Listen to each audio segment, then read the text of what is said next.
Namaste dear children, I am Rekha. Welcome to my channel Rekha's Knowledge Hub. Today we will see Locating Places on Earth Part 2. Mapping the Earth. Mapping the Earth is a little more difficult because our planet is not a flat surface. What do you mean by mapping the Earth? Mapping the Earth means creating a flat representation of Earth. To create a flat representation of Earth. It is very difficult. Why? Because our planet is not a flat surface. Earth is not flat. It nearly has the shape of a sphere. It nearly has the shape of a sphere. Why we say nearly? Because it is not a perfect sphere. Our Earth is not a perfect sphere. Then it is slightly flattened at the poles. Our Earth is not a perfect sphere. It is slightly flattened at the poles. However, in practice, we will consider it to be spherical. See, in this figure, you can see the Earth is flattened at the poles. See, here North Pole and here South Pole. It is flattened. The poles, Earth is flattened. It is not a perfect sphere. So, representing a sphere accurately on a flat sheet of paper is not possible. To understand why, peel an orange in such a way that you have just 3 or 4 large pieces of the skin. Then try and flatten them on a table. You will see that you cannot do it without tearing them at the edges. We cannot represent a sphere accurately on a flat sheet of paper. It is like an orange. You peel an orange in such a way that you got 3 or 4 pieces of skin. Then you try to flatten them on the table. Is it possible? You will see that you cannot do it without tearing them at the edges. You can flatten it only after tearing at the edges. Now consider a globe, which is a sphere on which a map is drawn. What is a globe? See, a globe is a spherical model of the Earth. It is a three-dimensional representation of our planet, showing the continents, oceans, and other features in their correct relative positions. That is a globe. So now consider a globe which is a sphere on which a map is drawn. This may be a map of the Earth, the Moon, the planet, Mars, the stars and constellations in the sky, etc. The physical object, like the one shown in the drawing on the next page, is a sphere that is generally made of metal, plastic or cardboard. Okay. Here we will study the globe representing the Earth's geography. Because the globe and the Earth have the same spherical shape, a globe will better represent the geography of the Earth than a flat map. Let us now explore some of its features. What is this geography? Geography means it involves learning about Earth's natural features like mountains, rivers, oceans, then different climates, weather patterns, etc. So, a globe will better represent the geography of the Earth than a flat map. This is important. Why? Because the globe and the Earth have the same spherical shape. So, globe can better represent the geography of the Earth than a flat map. The next one, understanding coordinates. Imagine a big market in a city or town with neat rows of shops, all the same size. You want to meet a friend at a stationery shop inside the market, but your friend does not know where the shop is. So, you would give the directions like meet me at 6 p.m. at the 7th shop in the 5th row from the entrance. This will allow your friend to precisely determine your location. Suppose your friend wants to meet you at a stationery shop inside the market, but your friend does not know where the shop is. So you can give directions like, you can meet me at the 7th shop in the 5th row from the entrance. Then he can easily find out you. Now consider a chessboard. So consider the example of a chessboard. To record moves by advanced players, letters are placed alongside the main pieces from A to H. See the image. See, you can see A to H. And numbers from 1 to 8 in between the two sides. See, you can see numbers from 1 to 8. This symbol system allows players to mark each square and record every move.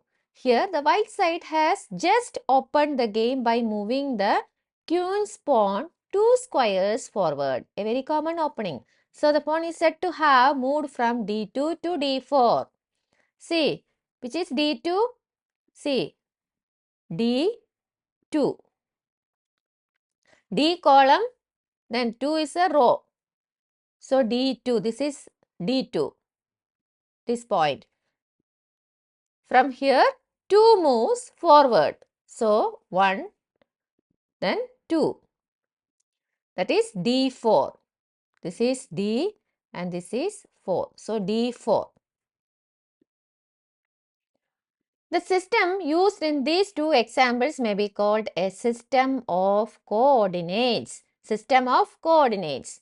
Thanks to their two coordinates, the stationery shop as well as the chess square on the chessboard can be precisely determined. So, these are the two examples where we used coordinates, stationery shop and the chess. So, this is a system of coordinates. A similar system of coordinates is used in the world of maps to determine the location of any place on a map. So, a similar system of coordinates can be used to determine the location of any place on a map. We can use system of coordinates. Next, we have latitudes. Let us return to the globe. It is easy to identify the North Pole and the South Pole on it. Rotate the globe. While it rotates, the fixed points at the top and bottom are the two poles. Halfway between them is the equator. So, the fixed points at the top and bottom are the two poles, North Pole and the South Pole. Halfway between them is the equator that we will see. Say here you can see the North Pole and here there is a South Pole and there is an equator here.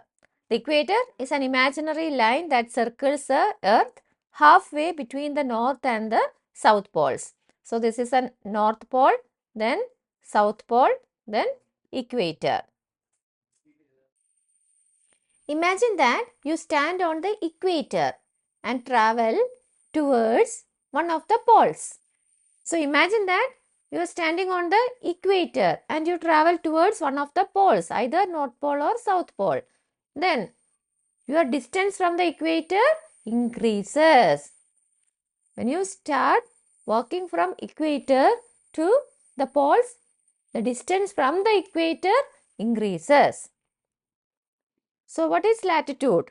Latitude measures this distance from the equator.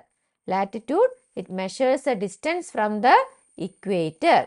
At any point of this travel, you can draw an imaginary line that runs east and west parallel to the equator. Such a line is called a parallel of latitude and it draws a circle around the earth.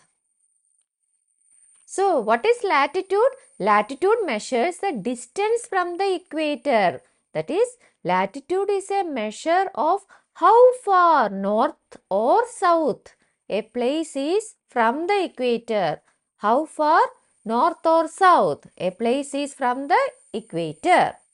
So when you travel from equator to the poles, you can draw an imaginary line. At any point of this travel, you can draw an imaginary line that runs east-west, parallel to the equator. Such a line is called a parallel of latitude. We will see in the next figure. And it draws a circle around the earth. So it is very important. Parallel of latitude, then equator. Again, it is easy to note on the globe that the largest circle is the equator, while the circles marked by the parallels of latitude grow smaller as we move northward or southward. So, the largest circle is equator. We can draw any number of imaginary lines when you travel from equator to the poles in the east-west direction parallel to the equator. Okay. Then, out of these circles, the largest circle is the equator. And the circles marked by the parallels of latitude grow smaller as we move northward or southward. See here, you can see the picture of a latitude. See, here you have North Pole and here you have South Pole. In the middle, you can see equator. This red line is the equator.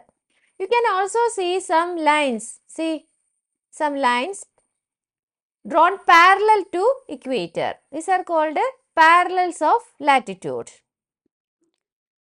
So, parallels of latitude are imaginary lines that run east-west around the earth. So, these are the parallels of latitude. The latitudes are expressed in degrees by convention. The equator is latitude 0 degree, while the latitudes of the two poles are 90 degree north and 90 degree south respectively. This is noted 90 degree N and 90 degree S. So, latitudes are expressed in degrees. Then equator is 0 degree latitude. Then the two poles north and south, they are 90 degree north and 90 degree south. And they are denoted as 90 degree N and 90 degree S. See, in this picture, you can see equator at 0 degree latitude, then North Pole at 90 degree north, then South Pole at 90 degree south. There is a connection between latitude and climate. Around the equator, the climate is generally hot. It is called torrid. So, around the equator, the climate is very hot. That zone is called a torrid zone. Torrid zone. This green part, this is torrid zone.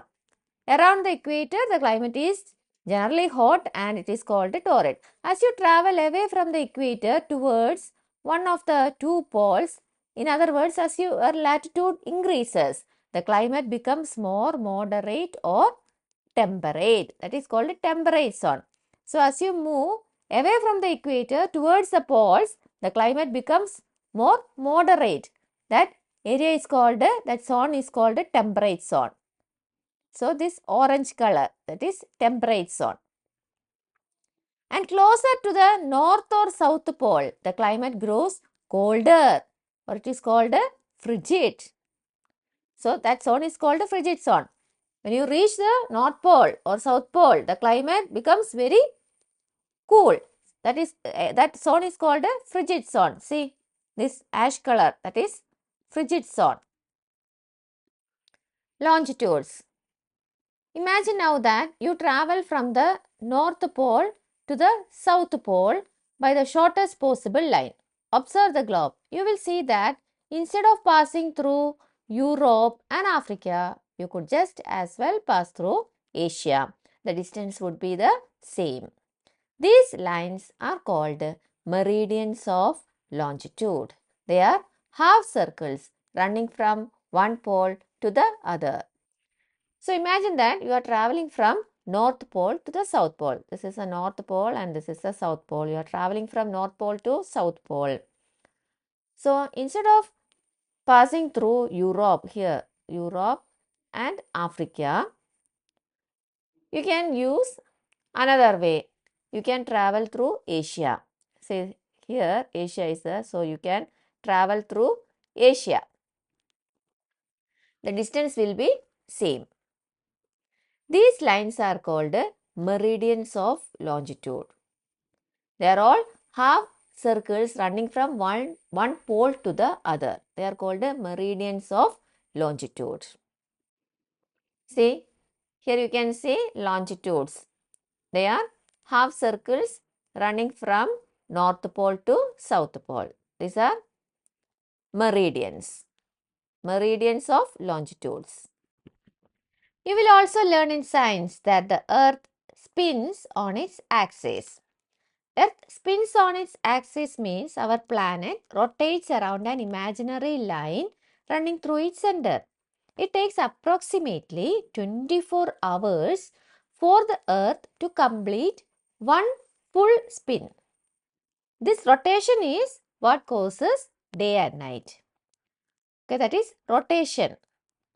To put it simply, let us place a desk lamp a little away from our globe, focused on it, and imagine that this is the sun illuminating the earth. So take a desk lamp and also a globe, then place the desk lamp a little away from the globe, focused on it, and imagine that the desk lamp is the sun illuminating the earth. Slowly rotating the globe eastward, we can note that for some places on the earth, it is morning, while for others, it is midday, evening, or night. When it's breakfast time in one country, it is lunch time in another. And in a third country, people are fast asleep. So, slowly rotating the globe eastward, we can notice that some places on the earth, it is morning. For others, it is midday, evening, or night.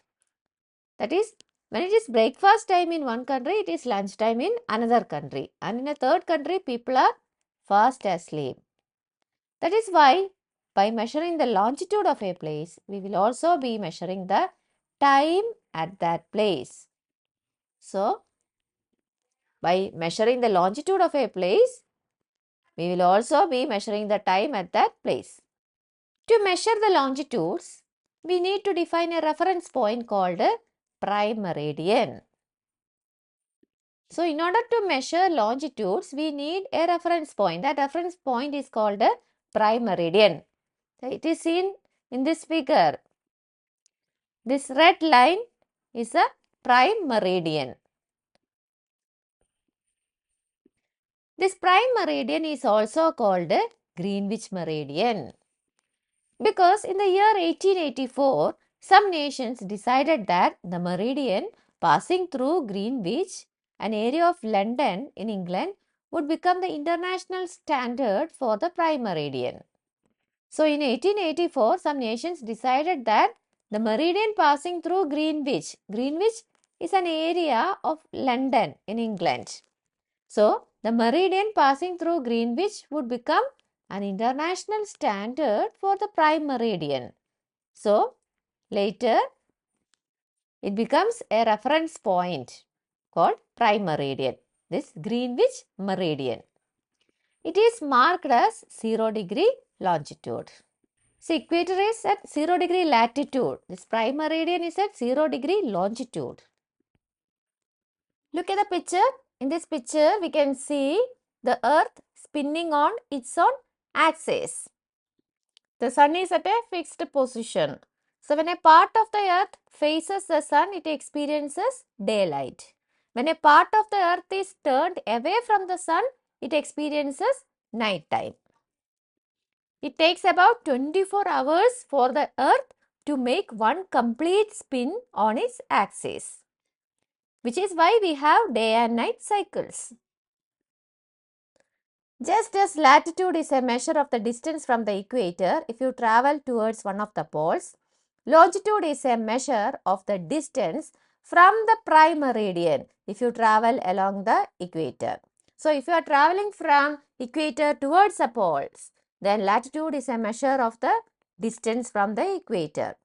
Then, longitude is a measure of the distance from the prime meridian if you travel along the equator. Longitude too is measured in degrees. Latitude is measured in degrees. Longitude is also measured in degrees. It ranges from 0 degree at the prime meridian to 180 degree east or west. So, longitude too is measured in degrees westward or eastward. It increases in value from 0 degree to 180 degree with the letter W or E added. For instance, using round figures, New York's longitude is 74 degree west, while Delhi is 77 degree east and Tokyo is 140 degree east. As you can see on the globe of meridians of longitudes, 180 degree west and 180 degree east are the same longitude. So, this longitude is not at 180 degree, omitting the letter W or E. See, 180 degree west and 180 degree east are the same longitude. So, this longitude is represented as 180 degree. We omit the letter W or E. Latitude and longitude together are the two coordinates of a place. So, latitudes and longitudes, they together form the two coordinates of a place. With them, you are now able to locate any place on the earth. Using these two coordinates, we can locate any place on the earth. You can now understand a statement such as Delhi lies 29 degree north latitude and 77 degree east longitude. These values are rounded off, not exact values. Okay. So, using these two coordinates, we can locate Delhi. The coordinates 29 degree north latitude and 77 degree east longitude, we can locate Delhi. The parallels of latitude and the meridians of longitude together on the globe, they are drawn as blue lines. All these lines together constitute a grid for the globe. They are also called grid lines. So, parallels of latitude and meridians of longitude together they form a grid. They are called grid lines. They are shown in blue lines. We can see an example for locating a particular place. Suppose this is our point. So, first we can find out the latitude. See, this is the equator. Equator is at 0 degree.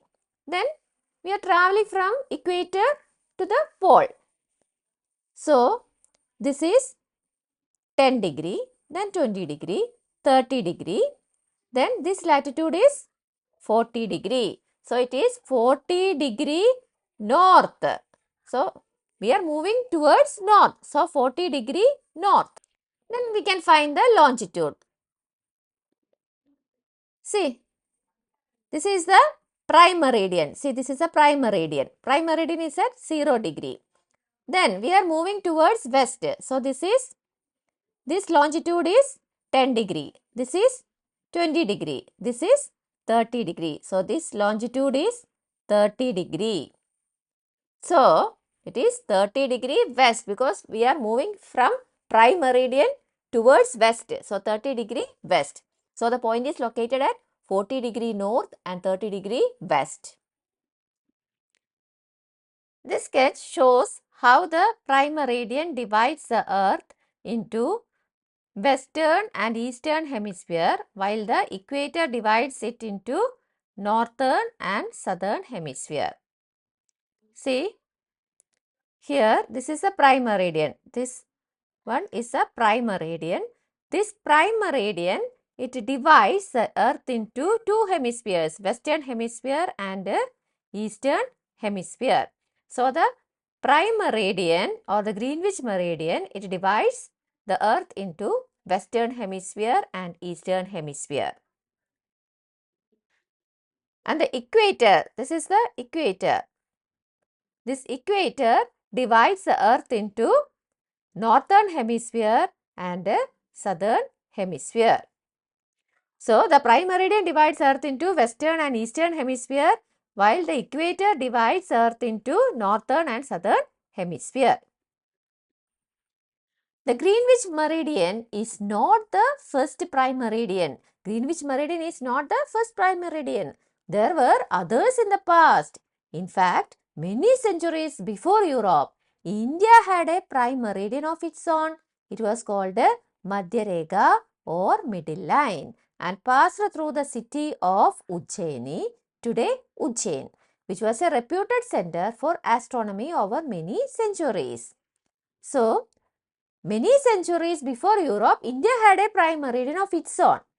It was called Madhya Rekha. Madhya Rekha also called middle line, and this Madhya Rekha, it passed through the city of Ujjaini. Today Ujjaini is called Ujjain.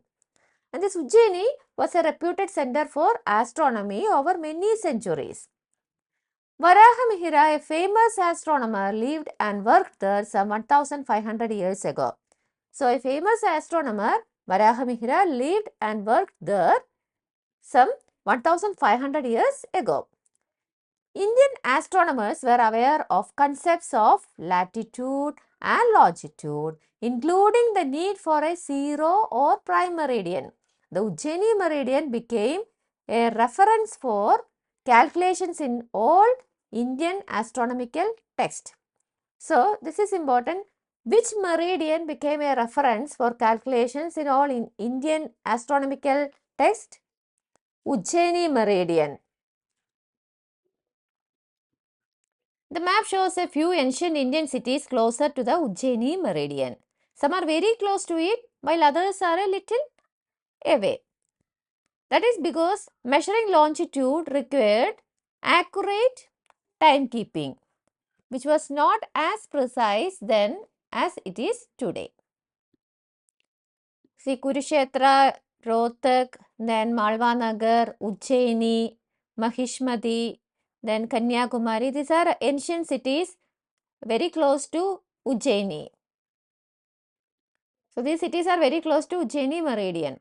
Then there are some modern cities. Delhi,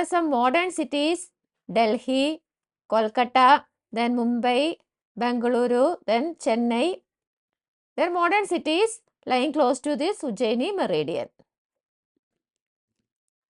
Children, thanks for watching. If you like this video, please like, share and subscribe. I am posting videos of classics, maths, science, social and English in this channel, Rekha's Knowledge Hub. So, please visit. Thank you.